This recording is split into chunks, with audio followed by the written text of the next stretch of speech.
Assalamualaikum warahmatullahi wabarakatuh. Alhamdulillahi rabbil alamin. Allahumma fassalli wa sallim wa barik ala sayyidina Muhammadin wa ala alihi wa ashabihi ajma'in. Saudaraku kaum muslimin, terutama para guru-guru muslim di mana saja berada, pada kesempatan kali ini saya akan coba untuk berbagi tentang bagaimana pelaksanaan kegiatan siswa-siswi muslim di Kota Padang yang melalui program pesantren Ramadan. Alhamdulillah, pesantren Ramadan di Kota Padang itu sudah dilakukan sejak tahun 2004. Sehingga tahun ini Kota Padang telah memasuki usia yang ke-20 tahun menyelenggarakan pesantren Ramadan, di mana para siswa di tingkat SD dan SMP, terutama sejak kelas 4, 5, 6 dan 7, 8, 9 itu melaksanakan pesantren Ramadan di masjid musola di sekitar tempat tinggalnya. Lalu para guru-guru yang juga berdomisili di sekitar masjid dan musola tempat tinggalnya menjadi guru sekaligus pengelola pesantren Ramadan. Dengan demikian, ini suatu keunikan yang luar biasa di mana terjadi proses pembelajaran kolaborasi. Jadi sejak 20 tahun yang lalu itu sudah dilakukan apa yang disebut dengan collaborative learning, ya, berkolaborasi antara siswa antar sekolah, guru antar sekolah di satu masjid atau musola, itu juga berkolaborasi dengan orang tua, tokoh masyarakat, dan terutama pengurus masjid musola. Jadi luar biasa. Dan itu dianggarkan, dibantu, dikelola oleh pemerintah Kota Padang melalui bagian Kesra, menyiapkan panduan-panduannya, mekanisme pelaksanaannya, bahkan memberikan bantuan yang cukuplah untuk membantu proses pembelajaran di masjid musola tersebut, meskipun tentu ada keterbatasan-keterbatasan, tetapi ini memberikan pengalaman yang luar biasa kepada peserta didik, di mana mereka belajar memfungsikan masjid musola tidak sekedar sebagai tempat beribadah, tetapi juga masjid musola berfungsi sebagai lembaga pendidikan Islam. Nah, untuk tahun ini ada hal yang unik, ya. Pelaksanaan pesantren Ramadan dikombinasikan dengan implementasi kurikulum merdeka yang disebut dengan P5. Mari kita lihat, saya coba akan mempresentasikan, ya. Kita akan perhatikan, ya. Ini, jadi kita sudah menyiapkan ada 3 panduan yang berdasarkan yang difasilitasi oleh Kesra, bagian Kesra. Itu ada buku panduan, ada bahan ajar untuk SD dan ada bahan ajar untuk SMP atau madrasah sanawiyah. Bapak Ibu, memang setelah 19 tahun berjalan ada 4 persoalan pokok dalam pelaksanaan pesantren Ramadan ini. Yang pertama adalah keterlibatan semua guru. Jadi tidak semuanya guru maksimal terlibat. Selama ini yang banyak terlibat itu ya guru agama, karena memang kontennya adalah agama. Sementara guru mata pelajaran di luar PAI, ya bagi yang mampu dia aktif, bagi yang tidak ya paling hanya mengawasi, ya membimbing kelompok diskusi, itu pun juga dibutuhkan. Sehingga tidak optimal. Itu yang selama ini, tapi tahun lalu sudah dicoba untuk mengembangkan, diberikan 30 menit guru-guru umum itu untuk mengisi kegiatan yang disebut dengan pembelajaran inspiratif. Tetapi tetap juga belum maksimal, masih lebih didominasi oleh guru agama. Lalu persoalan yang kedua adalah pembelajaran, ini pesantren Ramadan ini pembelajaran atau aktivitas tausiah, gitu kadang-kadang ditanya kan. Karena kadang-kadang yang menjadi guru itu karena guru agama tidak terbatas, tidak mencukupi. Ya. Di Padang itu lebih 1.500 masjid dan musola gitu. Sementara guru agama juga tidak sebanyak itu kan. Sehingga pada akhirnya yang mengisi kegiatan pesantren Ramadan juga para guru-guru, tokoh-tokoh ulama, termasuk guru-guru pendidikan non formal seperti MDA, TPQ gitu. Bahkan ada ustadz-ustadz yang tidak backgroundnya keguruan. Sehingga akhirnya pesantren Ramadan itu dikelola, ya mohon maaf, seperti ceramah, seperti tausiah. Sehingga kurang optimal proses pembelajarannya. Kurang interaksi sesama siswa, dan kurang interaksi siswa dengan sumber belajar. Yang ada hanyalah siswa pasif mendengarkan penjelasan guru. Itu banyak terjadi, walaupun memang di beberapa tempat itu sudah menerapkan student centris, menggunakan pembelajaran yang aktif, kooperatif sudah ada, tetapi masih banyak kita temukan yang belum optimal. Ketiga, kehadiran implementasi kurikulum merdeka. Nah, ini juga menjadi pertanyaan selama ini pesantren Ramadan itu masuknya dalam struktur kurikulum kita sebagai apa? Ya selama ini dia hanya sebagai pengembangan dari pendidikan agama Islam sehingga nilainya itu juga berkontribusi kepada nilai PAI. Nah, dengan adanya IKM justru ada program selain intrakurikuler dan ekstrakurikuler juga ada program uh, co-kurikuler dalam bentuk uh, proyek penguatan profil pelajar Pancasila. Nah, ini akan kita kembangkan untuk tahun ini dengan IKM ini. Ya, kenapa kita tidak jadikan pesantren Ramadan sebagai sebuah proyek? Dan itu sangat menarik untuk meningkatkan, untuk mencapai dimensi iman, takwa, dan akhlak mulia. Sekaligus itu juga satu aspek penting dalam uh, tujuan sistem pendidikan nasional. Yang keempat, yang sering dibicarakan lagi adalah dampaknya apa bagi anak remaja. Memang untuk yang keempat ini menjawabnya butuh waktu sebenarnya, karena pendidikan ini adalah investasi jangka panjang yang mungkin hari ini tidak tampak betul hasilnya, tetapi insya Allah beberapa tahun kemudian itu akan membentuk kepribadian mereka, memberikan pengalaman terbaik tentang belajar dan mengamalkan agama di bulan yang penuh berkah pula. Begitu kira-kira Bapak Ibu. Nah, berdasarkan hal itu, Wali Kota Padang berdasarkan instruksi nomor 451.135 ke 2024 tentang pelaksanaan pesantren Ramadan, di diktum ketiga sudah menegaskan di sini. Pelaksanaan pesantren Ramadan tahun 1445 Hijriah tahun 2024 masih diimplementasikan dalam bentuk proyek penguatan profil Pancasila atau P5 dan menjadi bagian dari penilaian dalam rapor P5 di sekolah atau madrasah masing-masing sehingga relevan dengan kebijakan implementasi kurikulum merdeka. Jadi saya tegas ya, tegas bahwa tahun ini kita akan mengembangkan pesantren Ramadan itu dengan pola P5. Tetapi karena memang ini baru pertama, saya tegaskan ya masih masa transisi lah. Belum full sebenarnya utuh P5-nya. Ya, kalau selama ini masih banyak bersifat transfer of knowledge-nya, materi-materi. Ini juga ada materi-materinya ya. Ada materi-materinya, tetapi nanti sudah kita bawa mereka untuk berkarya, membuat proyek, menghasilkan karya-karya tertentu. Ini Bapak Ibu konsep di sekolah bagi Bapak Ibu yang memang backgroundnya sebagai guru, insya Allah paham benar bahwa P5 itu sekarang ada 6 dimensi, iman, takwa, kepada Tuhan Yang Maha Esa dan berakhlak mulia, ada dimensi mandiri, bergotong royong, berkebenekaan global, dan bernilai kritis serta kreatif. Tentu kalau pesantren Ramadan dilakukan bulan Ramadan ini lebih fokusnya kepada dimensi iman takwa kepada Tuhan Yang Maha Esa dan alam. Kita tidak semua elemen kita pakai, tapi nanti kita akan pakai elemen-elemen akhlak beragama, akhlak pribadi, dan akhlak kepada manusia. Kenapa ini penting? Coba lihat Bapak Ibu.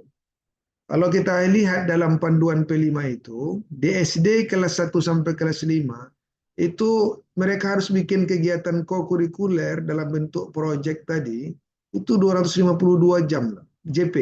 Kalau dikonversi 60 menit per jam menjadi 147 jam. Dan mereka diminta minimal buat 2 proyek atau 2 modul. Boleh maksimal 3, begitu ya. Di kelas 6, karena sudah hampir penyelesaian, agak disedikitkan, 224 JP setara dengan 130,6.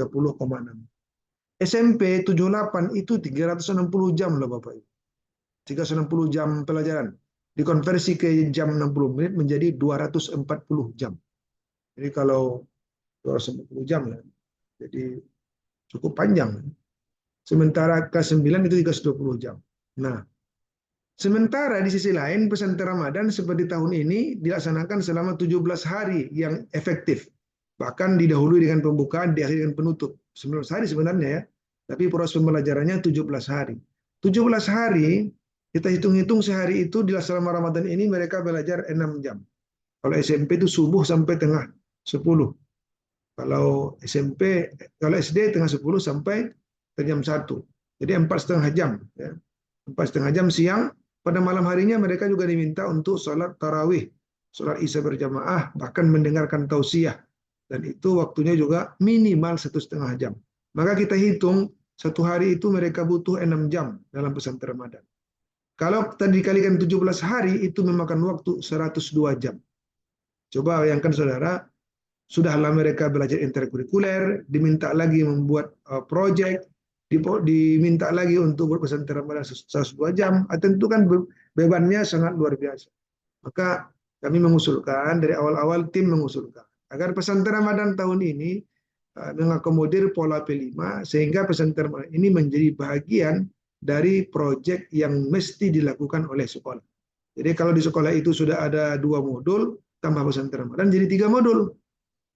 Di SD kalau sudah ada di SMP kalau sudah ada 3, tambah pesantren jadi 4. Malah bisa juga SMP cukup membuat 2 saja di sekolah, tambah 1 lagi pesantren Ramadan, dan itu sudah memenuhi 3 proyek.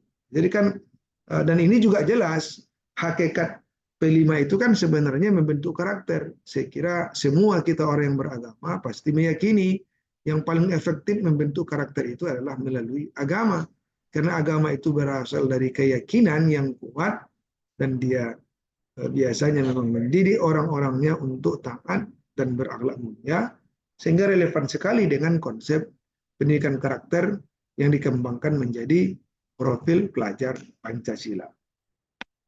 Dan pesantren Ramadan tahun ini dilaksanakan dari mulai 14 Maret sampai 5 April 2024.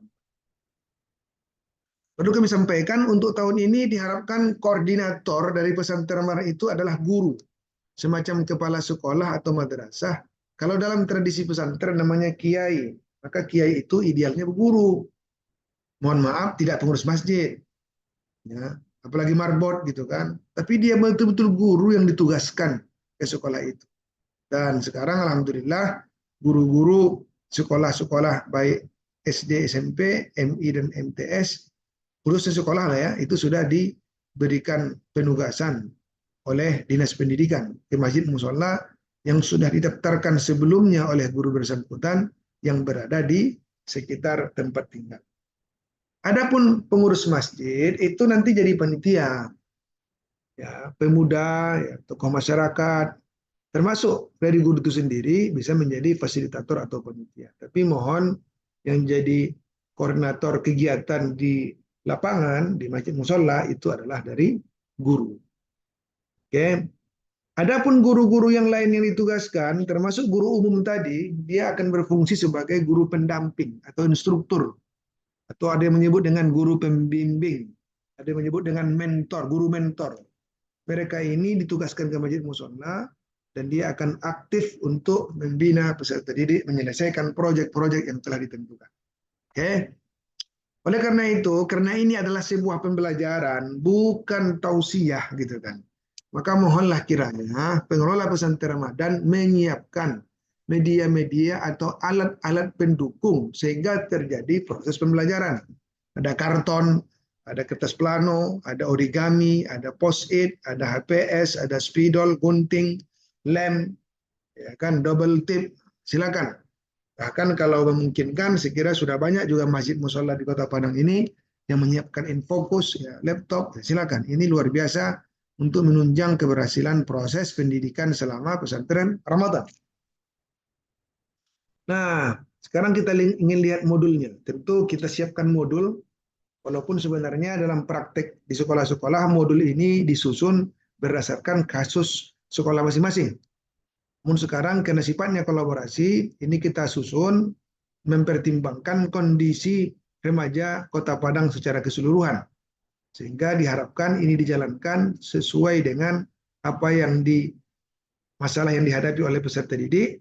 Paling tidak ini bisa menjadi untuk membantu proses penyelesaian atau solusi terhadap masalah-masalah tersebut. Kalau temanya kita ambil bangunlah jiwa dan raganya. Karena memang di P5 itu ada beberapa pilihan tema yang sudah given, yang sudah ditentukan. Yang paling relevan dengan konsep pesantren Ramadan ini tentu bangunlah jiwa dan raganya. Dan ini juga sangat dibutuhkan oleh peserta didik. Kesehatan mereka, termasuk kesehatan mentalnya. Supaya tidak menakal, tidak melakukan praktik-praktik yang tak terpuji, maka dibutuhkan jiwa dan raga yang kuat dan sehat bagi setiap remaja-remaja muslim kita. Maka yang dipilih adalah bangunlah jiwa dan raganya. SMP juga sama. Ya, tema judul modulnya pesantren Ramadan sebagai wasilah melahirkan kepemimpinan Islami pada generasi muda Kota Padang. Kalau di Pemkonya ini dijadikan tema besar kegiatan. Tapi kalau di modul kita sebut ini sebagai judul. Ya, karena tadi saya katakan diwajibkan kepada siswa SD kelas 4 mulai, sementara dalam kurikulum Merdeka itu ada 3 fase. Kelas 1 2A, 3 4B, 5 6C. Sementara yang ditugaskan adalah kelas 3 kelas 4 5 6, sorry, 4 5 6. Maka otomatis yang kelas 4 masuk pada fase B, 5 6 masuk pada kategori fase C. Dan durasinya lagi-lagi 102 jam. Cukup panjang untuk menyelesaikan satu proyek. SMP juga sama ya. Nah, inilah dimensinya Bapak Ibu. Kita utamakan untuk mencapai tema tadi, kita akan merangkai 3 elemen beragama, akhlak pribadi, dan akhlak pada manusia. Elemen akhlak beragama kita menekankan pada mengenal dan mencintai Tuhan Yang Maha Esa. Nanti materinya akan diberikan terkait dengan al-muluk dan al-adl kalau di SD ya. Kalau di SMP al-hayyu dan al-matin ya. Kemudian al-hayyu dan al-hakim, sorry. Kalau kedua, pelaksanaan ibadah ritual, baik sholat berjamaah, sholat jenazah, dan pembiasaan berjamaah. Adapun akhlak kepada pribadi, kita ambil 2 subelemen, integritas dan merawat diri secara fisik, mental, dan spiritual. Untuk menjadikan integritas, kita berikan materi kepemimpinan Rasulullah, Umar bin Abdul Aziz, atau Umar bin Khattab. Kemudian kepemimpinan dalam budaya Minangkabau. Sementara untuk subelemen merawat diri secara fisik, mental, dan spiritual, itu memberikan materi tentang akhlak remaja terkait media sosial dan kenakalan remaja berupa tawuran. Adapun akhlak kepada sesama manusia mengutamakan persamaan dengan orang lain, menghargai perbedaan dengan materi moderasi beragama. Ini jadi dengan demikian seperti saya bilang tadi masih tampak juga topiknya. Ada topik-topiknya kan? Topik tentang Asmaul Husna, tentang sholat, tentang integritas kepemimpinan, dan tentang merawat diri bermedia sosial dan aman dari aksi tawuran, bahkan aktif menolak perilaku tawuran tersebut, bully tersebut. Baik Bapak Ibu, saya lanjut ke sini. Nah, untuk menjalankan tadi itu, jadi ini kegiatannya ya. Kira-kira rapornya seperti ini Bapak Ibu. Asmaul Husna seperti SMP ini, Al-Hakim dan Al-Qawiyyum. Kita siapkan ada 4 indikator. Ya. Kalau indikatornya 4 terpenuhi, maka dia berkembang, sangat berkembang. Kalau cuma 3 berkembang seharapan, kalau 2 sedang berkembang, kalau 1 mulai berkembang. Adapun pelaksanaan ibadah ritual itu kita lakukan dengan pembinaan sholat berjamaahnya, sholat jenazahnya. Kalau di SD, SMP penyelenggaraan jenazahnya lengkap dengan mengkafani, memandikannya. Ibadah fardu dipraktekkan sehari-hari, ibadah sunnah dipraktekkan sehari-hari, tahfiz juga dipraktekkan setiap hari dijadwalkan. Integritas itu topiknya kepemimpinan Islam dan Minangkabau. Kita akan bicara tentang bagaimana kepemimpinan Rasulullah Shallallahu Alaihi Wasallam sama seorang sahabat dan bagaimana konsepnya dalam kepemimpinan di Minangkabau. Adapun nomor 5 mengutamakan persamaan dengan orang lain. Ini kita angkat topik terkait dengan moderasi beragama. Ini penting ini. Ada pula yang menuduh kita orang Padang ini intoleran, nomor 2 di Indonesia. Kira kurang tepat juga itu kan. Karena orang Minang itu sangat dikenal pandai dan bergaul dalam bermasyarakat. Baik Bapak Ibu, untuk menjalankan program P5 ini ada di panduan P5 itu disebutkan langkah-langkahnya atau alurnya gitu ya, sequence-nya. Ada yang membuat pengenalan dulu, kontekstualisasi, aksi, refleksi, tindak lanjut. Ada yang membuat, mengamati, mendefinisikan, menggagas, memilih, dan mendefinisikan. Kita mengambil yang sederhana itu, yaitu pola ketiga. Contoh 3, langkah-langkahnya. yaitu temukan, bayangkan, lakukan, bagikan. Temukan itu ya menemukan masalah apa yang terjadi di lapangan. Bayangkan bagaimana kira-kira teori atau cara yang terbaik untuk mengatasi masalah itu. Lakukan, ya lakukan apa yang sudah direncanakan untuk mengatasi masalah tadi. Bagikan, ya lakukan proses apa namanya diseminasi atau melakukan evaluasi dan refleksi apakah proyek ini perlu ditingkatkan atau tidak. Nah, jadi untuk pesantren Ramadan kita di Kota Padang, ya, ini mengacu kepada alur yang empat. Temukan, bayangkan, lakukan, bagikan. Cuman kita tak bisa menerapkannya secara tertib. Kita akan terapkan secara zigzag. Karena tadi saya katakan masih ada 7 topik ini. Pas ditemukan, itu siswa nanti dikelompokkan. Nah, seperti ini jadwalnya kan. Pas ditemukan, di hari pertama orientasi pesantren Ramadan, siswa dikelompokkan, lalu mereka diminta untuk merenungkan, mengidentifikasi masalah apa saja yang terjadi di lingkungannya terkait dengan akidah, ibadah, dan akhlak. Kalau bisa diarahkan kepada topik-topik yang kita pelajari tadi, gitu kan? SMP juga. Yang kedua adalah bayangkan apa yang dibayangkan setelah ditemukan masalah, berikan dia pemahaman dulu bagaimana seharusnya mengatasi masalah itu. Maka di tahap bayangan ini kita masih mendatangkan guru-guru baik yang profesional dari sekolah maupun guru-guru mengaji, para ustadz yang menguasai materi ini untuk tampil memandu atau membimbing pembelajaran supaya mereka memahami konsep-konsep dasar. Itu dibayangkan itu. Nanti baru lakukan. Diminta siswa itu untuk membuat poster, untuk membuat peta konsep, membuat drama, membuat kaligrafi, macam-macam terkait dengan topik yang sudah kita pelajari minggu sebelumnya. Jadi siswa akan lebih aktif, mereka tidak akan bosan diharapkan, walaupun nanti ada tantangannya, mungkin satu dua masih ada siswa yang tak mau tahu gitu. Tapi disinilah perannya guru pembimbing, guru agama atau guru umum yang ada di sana untuk mengarahkan siswa itu supaya tetap fokus belajar. Ya. Tapi sesudah dilakukan, nanti balik lagi masuk topik barunya. Maka lakukan lagi tahapan bayangkan. Jadi setiap ada materi diberikan, itu kita sebut dalam berada pada posisi bayangkan. Ketika dilakukan, diwujudkan dalam karya-karya yang konkret, itu tahapan lakukan. Terus begitu sampai ke bawah, pada akhirnya nanti di pertemuan terakhir, kita laksanakan apa yang disebut dengan gelar karya atau sekolah-sekolah menyebutnya dengan panen karya.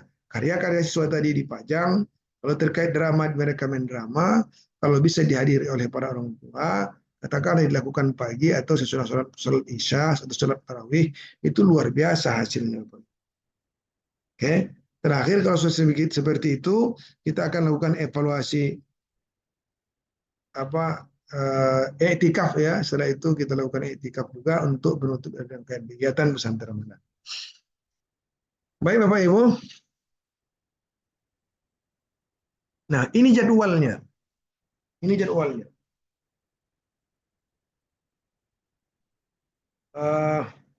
Kalau SD itu sholat subuh mulai jam 5. Ada materi, ada proyek. Sholat subuh dulu, sholat duha, asmaul husna, tadarus, tahfiz. Lalu mereka buat ada materi, hari tertentu, hari berikutnya mereka buat proyek. Diharapkan mereka juga eksis sholat zuhur, asar, maghrib, sholat isya, bahkan lanjut tarawih, witir, dan tausiah. Lalu ada terakhir sesi murajaah atau tadarus. Inilah langkah-langkah yang dikerjakan selama pesantren Ramadan dalam membina akhlak remaja peserta didik yang ada di Kota Padang. Oke.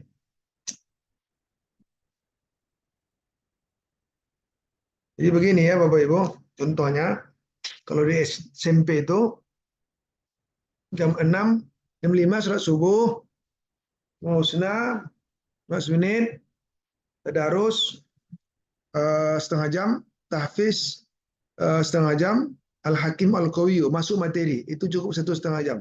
Adapun 30 menit berikutnya, mereka rencanakan proyek apa yang akan mereka lakukan terkait dengan Al-Hakim atau Al-Qawi. Bisa jadi mereka akan bikin peta konsep, bisa jadi mereka bikin sosial drama, ya silakan dirembukan dan dibagi tugas masing-masing peserta didik.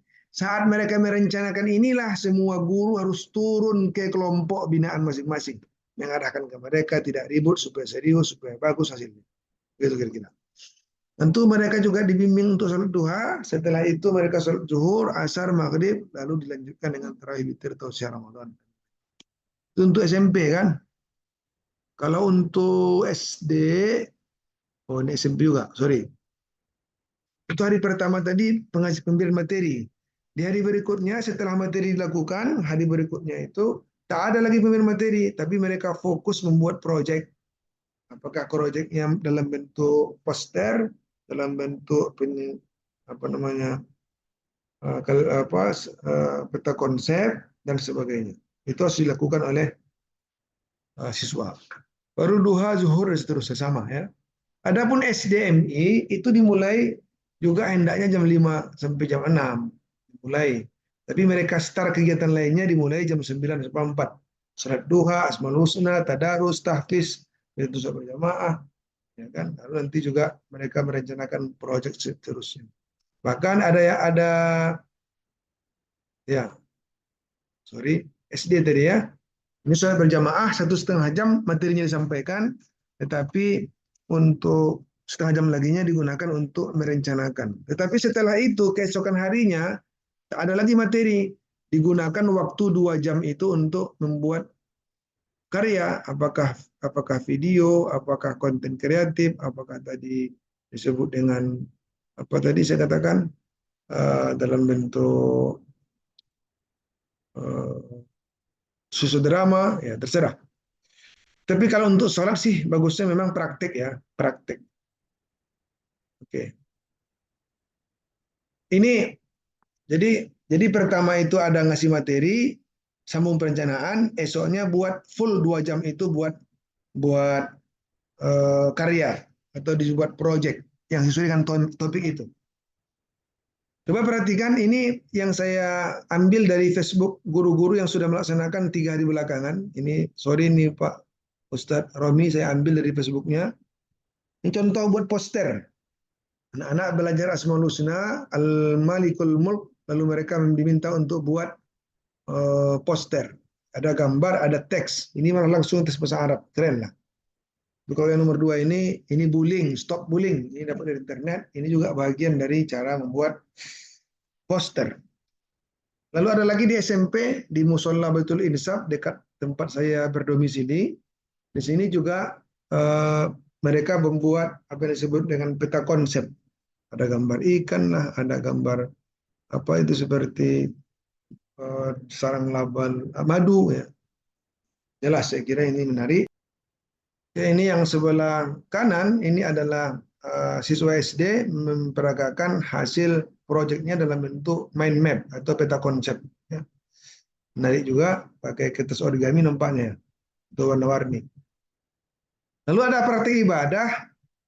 Ini kalau praktik ibadah saya katakan tadi jangan diposterkan. Sholat jenazah, sholat fardu itu langsung dipraktekkan ya. Tapi sebagian mengembangkan kawannya, sebagian praktek, sebagian lagi membuat video konten kreatif, direkamnya urutan-urutannya, lalu dia susun dalam video, lalu dikirim. Nah itu di-share ke media sosial. Itu juga bagus, boleh. Tapi jangan sekali-kali meninggalkan prakteknya gitu ya. Karena praktek itu juga bagian project, dalam arti positif kan. Sosial drama. Sosial drama ini juga bagus. Saudara ini untuk memahami dan merasakan materi yang kita pelajari, seperti ada tadi materi tentang tawuran. Bisa dibuat drama kan, bagaimana tawuran itu, bagaimana dampaknya, ada yang celaka dan sebagainya. Itu juga menarik didramakan. Tapi tentu dramanya jangan panjang-panjang. Mungkin cukup 7 menit, 10 menit, paling lama 15 menit durasi tampilnya itu. Dan gunakanlah 2 jam itu untuk melatih mereka berbagi peran, apa teksnya, bagaimana skenario-nya, bagaimana alur ceritanya. Nanti pada puncaknya mereka akan tampilkan drama itu ketika panen karya di terakhir. Wah, keren sekali Bapak Ibu kalau itu bisa dilakukan. Bahkan ada konten kreatif. Ini contohnya yang saya dapatkan ya.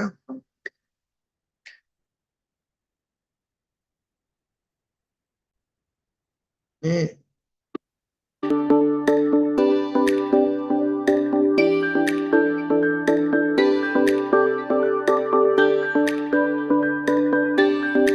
yang mereka belum memerlukan gambar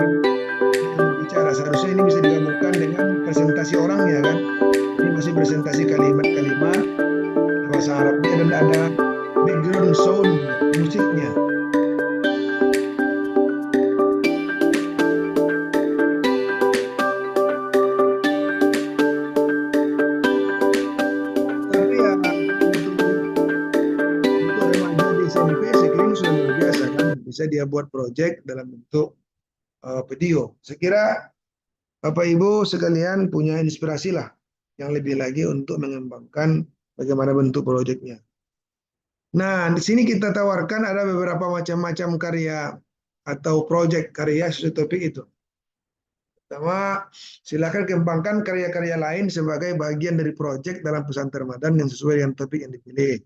Namun untuk ibadah, saya katakan tadi, tolong dipraktikkan. Walaupun mesti ditimbangkan dengan konten video kreatif. Nah, Bapak Ibu,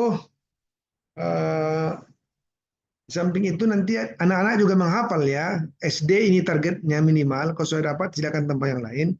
SMP kami minta tolong tahun ini dituntaskan hafalan surat sajadahnya. Kalaupun tak 100%, pokoknya ada yang hafal di situ tentang surat sajadah. Karena Wali Kota Padang itu juga membuat program sebenarnya. Setiap Jumat itu siswa diminta untuk sholat berjamaah subuh di masjid musola masing-masing. Yang nanti pada rakaat pertama biasanya imam membaca surat sajadah. Lalu mereka sama-sama bersujud. Walaupun ini instruksi ini nampaknya belum optimal, tapi diharapkan dengan adanya hafalan-hafalan sama akan menambah gairah semangat peserta didik untuk menjadi pejuang subuh, sholat subuh di masjid. Kan? Karena kata Nabi, asqalu salah al munafikin salatul isya wa salatul fajri. Salat yang berat bagi orang munafik itu adalah salat isya dan salat subuh berjamaah di masjid. Lau ya'lamuna ma fihi ma fa'atahuma falau habwan. Andaikan mereka tahu apa manfaat hikmah yang luar biasa di balik sholat berjamaah itu, niscaya mereka akan pergi ke masjid segera melaksanakan sholat walaupun mereka dalam keadaan merangkak-rangkak. Jangan sampailah kita begitu ya Bapak Ibu. Oke, saya kira itu ya yang menjadi pembahasan kita. Ya, ini proyeknya. Mudah-mudahan Bapak Ibu bisa mengembangkan nanti apa kira-kira lebih kreatif lagi, lebih mantap lagi. Saya kira ini sangat membantu mereka untuk melaksanakan pesantren Ramadan agar lebih sempurna lagi. Demikian Bapak Ibu, insya Allah berikutnya, video berikutnya akan disambung.